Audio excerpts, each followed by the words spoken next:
시대의 소망 제42장 유전 6월절에 예수님을 보리라고 기대하면서 서기관들과 바리새인들은 그분을 함정에 빠뜨리려고 덫을 놓았다. 그러나 예수께서는 그들의 의도를 알고 이 모임에 나타나지 않으셨다. 바리새인들과 또 서기관 중 몇이 예수께 모였다. 그분께서 저들에게 나가지 않으셨으므로 그들이 그분께로 왔다. 얼마 동안 갈릴리 사람들은 예수님을 메시아로 받아들임으로써 그 지방에서는 교권 제도의 권력이 깨어지는 것처럼 보였다.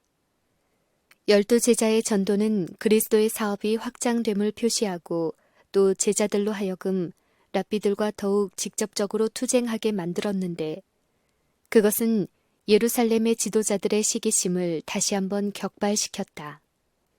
그들이 그분의 공생의 초기에 가버나움에 보냈던 정탐꾼들, 즉 예수께 안식일을 범하였다는 비난을 뒤집어 씌우려고 힘썼던 자들은 낭패를 당하고 말았다. 그러나 랍비들은 저희 목적을 수행할 것을 결심하였다. 이제 또 한 명의 대표가 그분의 행동을 감시하고 그분에 대한 참속거리를 찾도록 보냄을 받았다. 항의의 근거는 전과 같이 하나님의 율법에 방해가 되었던 유전적인 교훈을 그분이 무시하였다는 것이다. 이 교훈은 외양으로는 율법의 준수를 보호하도록 계획된 것이었으나 사실은 율법 그 자체보다 더 신성시되었다. 유전이 시내산에서 주신 계명과 상충될 때 그들은 랍비의 교훈을 선택하였다. 결례의식은 아주 엄숙하게 실시한 규칙 가운데 하나였다. 먹기 전에 지켜야 할 의식을 무시하면 가증한 죄로 간주되어 이 세상과 다음 세상에서 형벌을 받게 된다는 것이었다. 그리하여 그 범죄자를 죽이는 것이 하나의 미덕처럼 인정되었다. 정결에 대한 규칙은 무수히 많았다. 사람이 일생 동안 배워도 다 배우지 못할 정도였다. 랍비의 요구를 지키려고 힘쓰는 자들의 생애는 의식적인 부정에 대한 긴 투쟁이요. 씻음과 정결의 끝없는 반복이었다. 사람들은 하나님께서 요구하지도 않으신 쓸데없는 구별과 규칙에 정신을 빼앗기는 반면에 그들의 관심은 그분의 율법의 대원칙에서 떠나가 버렸다. 그리스도와 제자들은 이 씻는 의식을 지키지 않았는데 정탐꾼들은 이 소홀함을 비난의 근거로 삼았다. 그러나 그들은 그리스도를 정면으로 공격하지 않고 제자들을 비난하면서 그분께 나왔다. 그들은 군중이 있는 곳에서 당신의 제자들이 어찌하여 장로들의 유전을 범하나이까 떡을 먹을 때에 손을 씻지 아니하나이다 라고 말하였다. 진리의 기별이 특별한 능력으로 사람의 마음속에 임할 때에는 언제든지 사단이 그의 대리자들을 발동시켜서 중요하지 않은 어떤 문제에 대해 논란을 일으킨다. 이와 같이 사단은 참으로 중요한 것에서부터 관심을 돌이키게 하려고 힘쓴다. 언제든지 좋은 일이 시작되면 트집쟁이들은 사람들의 마음을 참된 실체에서 돌이키려고 형식이거나 전문적인 일에 대해 논란을 일으킬 준비를 갖춘다. 하나님께서 당신의 백성들을 위하여 특별한 방법으로 일하려고 하시는 것처럼 보일 때에는 영혼의 멸망만을 초래할 논쟁의 유혹에 넘어가지 않도록 하라. 우리가 가장 염려할 문제는 내가 구원하는 믿음을 가지고 하나님의 아들을 믿느냐, 나의 생애는 하나님의 율법과 일치하느냐는 것이다. 아들을 믿는 자는 영생이 있고 아들을 순종치 아니하는 자는 영생을 보지 못하고 우리가 그의 계명을 지키면 이로써 우리가 저를 아는 줄로 알 것이요. 예수께서는 자신이나 제자들을 방어하려고 하지 않으셨다. 그분은 자신의 비난에 대하여 언급하지 않고 인간이 세운 의식을 고수하는 자들을 충동한 정신을 드러내기 위하여 말씀하셨다.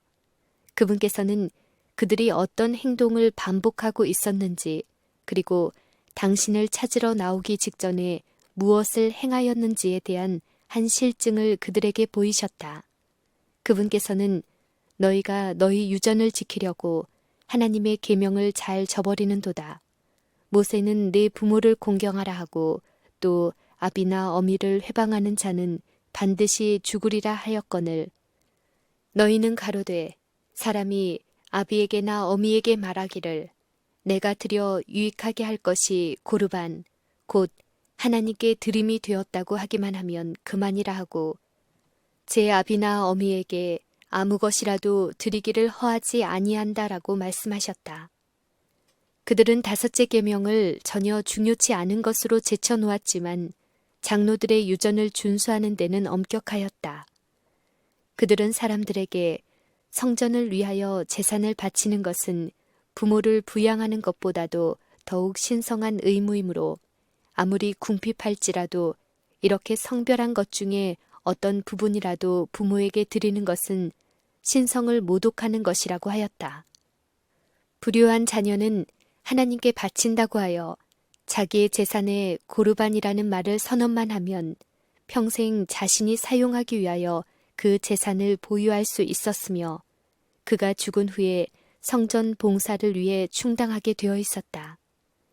이와 같이 자녀는 살아있을 때나 죽을 때나 하나님께 대한 가식적인 봉헌을 구실로 부모를 마음대로 불공경하고 속였다. 예수께서는 말로나 행위로서 하나님께 예물과 제물을 바쳐야 할 사람의 의무를 결코 소홀히 하지 않으셨다. 11조와 헌물에 대한 율법의 모든 명령을 주신 분은 그리스도이셨다. 지상 생애를 하실 때에 그분께서는 성전의 연복외의 모든 것을 바친 가난한 여인을 칭찬하셨다. 그러나 제사장과 랍비들이 외관적으로 하나님께 열성을 보인 것은 자기 재산의 확대를 위한 저희의 욕망을 은폐하려는 가면이었다. 백성들은 그들에게 속임을 당하고 있었다. 그들은 하나님께서 지우지도 않으신 무거운 짐을 지고 있었다. 그리스도의 제자들까지도 인습적인 편견과 랍비의 권위에 의해 그들에게 지워진 그 멍에를 완전히 벗어버리지는 못하였다.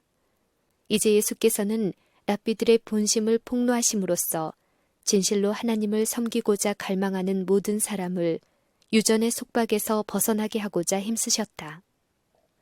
교활한 정탐꾼들을 향하여 그리스도께서는 외식하는 자들아 이사야가 너희에게 대하여 잘 예언하였도다. 일러스되 이 백성이 입술로는 나를 존경하되 마음은 내게서 멀도다. 사람의 계명으로 교훈을 삼아 가르치니 나를 헛되이 경배하는도다 라고 말씀하셨다. 그리스도의 말씀은 바리새주의의 전체 제도에 대한 규탄이었다.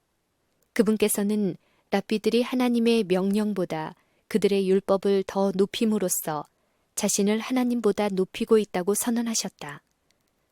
예루살렘에서 온 대표자들은 분노로 충만하여졌다. 그들은 그리스도를 시내 산에서 주신 율법을 범하는 자라고 비난할 수 없었다. 왜냐하면 그분께서는 저들의 유전에 반대하며 율법의 옹호자로서 말씀하셨기 때문이다. 예수께서 제시하신 율법의 대강령은 사람이 지어낸 쓸데없는 규칙들과 현저히 대조되었다. 먼저는 군중에게 그리고 나중에는 제자들에게 예수께서는 부정케 하는 것은 밖에서 들어가는 것이 아니요 안에서 나오는 것이라고 더욱 충분히 설명하셨다. 깨끗함과 더러움은 심령과 관계가 있다. 사람을 더럽게 하는 것은 악한 행실, 악한 말, 악한 생각, 하나님의 율법을 어김이요 사람이 만든 외적인 의식을 소홀히 하는 것이 아니다. 제자들은 저희의 거짓 가르침이 폭로되자 정탐꾼들이 분노하는 것을 알아차렸다. 제자들은 분노한 표정을 보았으며 불만과 복수하겠다고 소곤거리는 말을 들었다. 제자들은 그리스도께서 사람의 마음을 펼쳐진 책을 보듯이 읽으신다는 증거를 얼마나 자주 보여주셨는지를 잊어버리고 그분께 당신의 말씀의 영향에 대해서 말하였다. 그들은 예수께서 성난 관원들을 달래시기를 바라면서 그분께 말하였다. 바리새인들이 이 말씀을 듣고 걸림이 될 줄을 아시나이까? 그분께서는 심은 것마다 내 천부께서 심으시지 않은 것은 뽑힐 것이라고 대답하셨다. 랍비들이 그토록 중히 여기는 관습과 유전은 이 세상에 속한 것이지 하늘에서 온 것이 아니었다. 백성들에 대한 저희의 권위가 아무리 클지라도 그들은 하나님의 시험을 견뎌낼 수 없었다. 하나님의 계명을 대체한 인간의 어떠한 창안도 하나님께서 모든 행위와 모든 은밀한 일을 선악간에 심판하시는 그날에는 무가치하다는 것이 드러날 것이다. 하나님의 계명을 사람의 교훈으로 대체하는 일은 그치지 않았다. 심지어 그리스도인들 가운데서도 조상의 유전에 기초를 둔 것이나 다름없는 제도와 관습들을 찾아볼 수 있다. 단순히 인간의 권위에만 기초를 둔 이와 같은 제도가 하나님께서 정하신 제도를 대신하고 있다. 사람들은 그들의 유전에 집착하고 관습을 존중하며 그들의 오류를 보여주려고 하는 자들을 증오한다. 하나님의 계명과 예수님의 믿음의 주의를 환기시키라는 분부를 받고 있는 이때에 우리는 그리스도의 시대에 나타났던 것과 똑같은 증오심을 본다. 하나님의 남은 백성들에 대해 용이 여자에게 분노하여 돌아가서 그 여자의 남은 자손, 곧 하나님의 계명을 지키며 예수의 증거를 가진 자들로 더불어 싸우려고 한다고 기록되어 있다. 그러나 심은 것마다 내 천부께서 심으시지 않은 것은 뽑힐 것이다. 하나님께서는 소위 교부들의 권위 대신에 천지의 주 되시는 영원하신 아버지의 말씀을 받으라고 우리에게 명령하신다. 여기에만 오류가 섞이지 않은 진리가 있다. 다윗은 이렇게 말했다. 내가 주의 증거를 묵상함으로 나의 명철함이 나의 모든 스승보다 승하며 주의 법도를 지킴으로 나의 명철함이 노인보다 승하리이다. 인간의 권위, 교회의 관습, 혹은 조상들의 유전을 받아들이는 자들은 모두 그리스도께서 사람의 계명으로 교훈을 삼아 가르치니 나를 헛되이 경배하는도다 라고 하신 말씀에 내포된 경고에 유의하라.